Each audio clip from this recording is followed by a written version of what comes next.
welcome to ASHA'S Creative Pep. നമ്മുടെ ചുറ്റും നിറയെ പ്ലാസ്റ്റിക് ബോട്ടിൽസ് ആണ്. പ്ലാസ്റ്റിക് വേസ്റ്റ് കൊണ്ട് നമ്മുടെ ചുറ്റുപാടെല്ലാം നിറഞ്ഞിരിക്കുകയാണ് അല്ലേ. ഈ അടുത്ത കാലത്തായിട്ട് ഒത്തിരി ക്രിയേറ്റീവ് ഐഡിയകളുമായിട്ട് ഒരുപാട് പേര് വരുന്നുണ്ട്. ഇന്ന് ഞാനും വന്നിരിക്കുന്നത് നമ്മൾ ഉപയോഗിച്ച് കളയുന്ന പ്ലാസ്റ്റിക് ബോട്ടിൽ കൊണ്ട് ഇൻഡോർ പോട്ട് എങ്ങനെയാണ് ഉണ്ടാക്കുന്നതെന്ന് നോക്കാം കേട്ടോ. വാട്ടർ ബോട്ടിലും മാക്രമയുടെ ത്രെഡും ഉപയോഗിച്ചിട്ട് എങ്ങനെ നമുക്കൊരു ഇൻഡോർ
ആയിട്ട് ഒട്ടിച്ചു കൊടുക്കണം കേട്ടോ.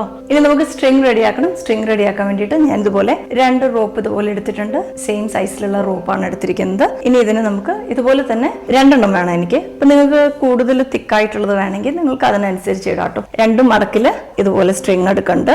ഇതുപോലെ നമുക്ക് 2 വശത്തേക്കും വേണം. നിങ്ങൾക്ക് എത്ര നീളമാണോ വേണ്ടത് ആ നീളത്തിനനുസരിച്ചിട്ടാണ് നമ്മൾ ഇതിന്റെ നീളം വെക്കേണ്ടത്. 2 റോപ്പാണ് ഞാൻ ഇവിടെ ഓരോ വശത്തിന് വേണ്ടി എടുത്തിരിക്കുന്നത്. നിങ്ങൾക്ക് എത്ര വേണോ അതിനനുസരിച്ച് എടുക്കാം കേട്ടോ. നമ്മൾ ഓൾറെഡി ഇവിടെ ഹോൾസ് ഇട്ടിട്ടുണ്ടായിരുന്നു. അതിന്റെ മുകളിലൂടെ നമ്മൾ ഈ റോപ്പിനെ ചുറ്റിയിട്ടുണ്ട്. ഇനി നമുക്ക് ഈ റോപ്പിന്റെ ഇടയ്ക്കൂടെ സ്ട്രിങ് ഒന്ന് അകത്തേക്ക് കയറ്റാം. ഇപ്പൊ നമ്മളെല്ലാം സ്ട്രിങ് ഇതുപോലെ പുറത്തേക്ക് എടുത്തിട്ടുണ്ട്. ഇനി നമുക്ക് ഇതിനൊരു ടൈ ഇതുപോലെ ചെയ്തിട്ട് ഇതിനെ ഒന്ന് ലോക്ക് ചെയ്യാം. നമ്മളിട്ട ഹോളിനേക്കാളും വലുതായിരിക്കണം നമ്മളിടുന്ന നോട്ട്, അല്ലെങ്കിൽ ഇത് പുറത്തേക്ക് ചാടിപ്പോരും. ബോട്ടിൽ ഇവിടെ കംപ്ലീറ്റ് ആയിട്ടുണ്ട്. ഇനി നമുക്കിവിടെ ഒരു ചെറിയൊരു പെയിന്റിങ് കൂടെ ചെയ്യാം. ബോട്ടിലിന്റെ മുകളിൽ പിക്ചർ വരയ്ക്കുമ്പോൾ അത്ര ക്ലിയർ ആയിട്ട് കാണില്ല. അതുകൊണ്ട് ഞാൻ എന്ത് പിക്ചറാണ് ഈ ബോട്ടിലിന്റെ മുകളിൽ വരച്ചെന്നുള്ളത് ഞാൻ നിങ്ങൾക്ക് ഈ പേപ്പറിന്റെ മുകളിൽ വരച്ചൊന്ന് കാണിക്കാം കേട്ടോ. വളരെ സിമ്പിൾ ആയിട്ടുള്ള പിക്ചറാണിത്. ആരെ കൊണ്ടും ചെയ്യാൻ പറ്റും ഈസി ആയിട്ട്. ഇത്രയേ ഉള്ളൂ പിക്ചർ എന്ന് പറയുന്നത്. എന്നിട്ട് നമുക്ക് ഈ ലിപ്സിനെ ഒന്ന് ജസ്റ്റ് ഒന്ന് കളർ ചെയ്ത് കൊടുക്കാം. ഇതിന്റെ ഔട്ട്ലൈൻ എല്ലാം ഒന്ന് ബ്ലാക്ക് ആയിട്ട് പെർമനന്റ് മാർക്കർ വെച്ച് നിങ്ങൾക്ക് മാർക്ക് ചെയ്യാം. ഇതുപോലെ ഒരു ലിപ്സ് വരച്ചിട്ട് ജസ്റ്റ് ഇത് ഞാൻ അക്രിലിക് പെയിന്റ് വെച്ചിട്ടാണ് പേപ്പറിന്റെ മുകളിൽ വരച്ചത്. അപ്പോൾ അതുകൊണ്ട് തന്നെ അത് കുറച്ച് സ്മജ് ആയി പോകുന്നുണ്ട്. പേപ്പർ കൂടെ അധികം കട്ടിയില്ലാത്ത പേപ്പറായത്. ജസ്റ്റ് ഒരു ഔട്ട്ലൈൻ കൊടുക്കുക. ഹാൻഡ്സിന് നോസിന്റെ ഭാഗത്തൊന്ന് ജസ്റ്റ് ചെറുതായിട്ട് ഇതുപോലെ ഒന്ന് മാർക്ക് ചെയ്യാം. ഇത്രയേ ഉള്ളൂ. ഒരു ബോട്ടിലിന് ഞാനിവിടെ സൈഡിൽ ഹെയർ ആണ് വരച്ചിരിക്കുന്നത്. ഇനി ഒന്നിൽ ഇതുപോലെ ഇപ്പം നമ്മൾ റെഡിയാക്കി വെച്ചിരിക്കുന്ന പെറ്റൽസ് ഉപയോഗിച്ചിട്ട് അത് ഹോട്ട് ഗ്ലൂ വെച്ച് സ്റ്റിക്ക് ചെയ്ത് ഒരു ഫ്ലവറായിട്ട് നമുക്കിവിടെ സ്റ്റിക്ക് ചെയ്ത് വെക്കാം.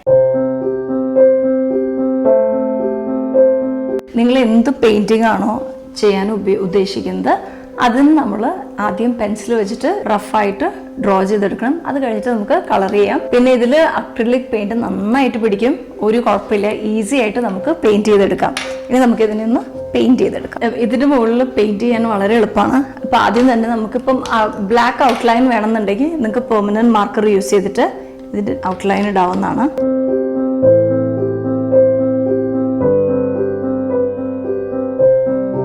ഔട്ട്ലൈൻ വരച്ചു. ഇനി നമുക്ക് ഇതിന്റെ മുകളിലൊന്ന് പെയിന്റ് ചെയ്യാം.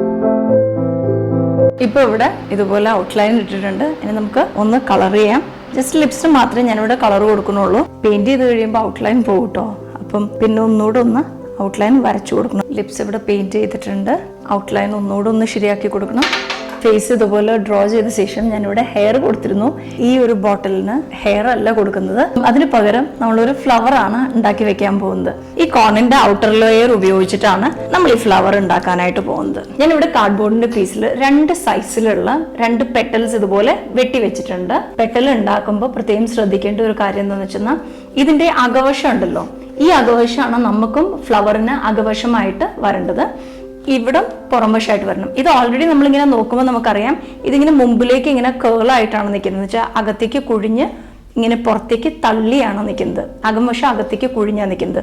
ഇതേപോലെ തന്നെ ഇത് വെച്ചിട്ട് വെട്ടുകയാണെങ്കിൽ നമുക്ക് അയൺ ചെയ്യുമ്പോൾ ശരിയായ രീതിയിൽ ആ ഒരു ഷേപ്പ് കിട്ടും. ഇതിൻ്റെ പുറംവശം എന്ന് പറയുന്നത് ഈ നാര് കൂടുതലുള്ള ഇങ്ങനെ തൊടുമ്പോൾ പരുപരുത്തിട്ടുള്ള ഭാഗവും, അകംവശം എന്ന് പറയുന്നത് സ്മൂത്ത് ആയിട്ടുള്ള ഭാഗമാണ്. അപ്പോൾ ഇനി നമുക്ക് നമ്മൾ വെട്ടി വെച്ചിരിക്കുന്ന ഈ കാർഡ്ബോർഡിന്റെ പീസ് ഇതുപോലെ വെച്ചിട്ട് ഇത് നമുക്ക് ഇതേ ഷേപ്പിലൊന്ന് വെട്ടിയെടുക്കാം.